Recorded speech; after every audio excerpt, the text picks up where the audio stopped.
రాజధాని అమరావతిపై మాజీ సీఎం జగన్మోహన్ రెడ్డికి చెందిన రోతపత్రిక యథాప్రకారం విషం కక్కుతుంది.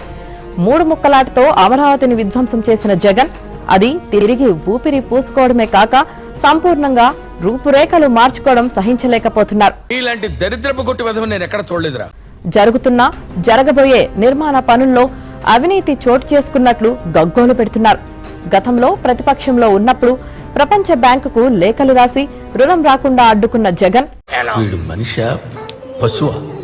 ఇప్పుడు కూడా రాజధాని అభివృద్ధికి ప్రపంచ బ్యాంక్, ఆసియా అభివృద్ధి బ్యాంక్, ఏడీబీ మంజూరు చేసిన రుణాలను రాకుండా చేయడమే లక్ష్యంగా పెట్టుకున్నారన్న విమర్శలు వెల్లువెత్తుతున్నాయి.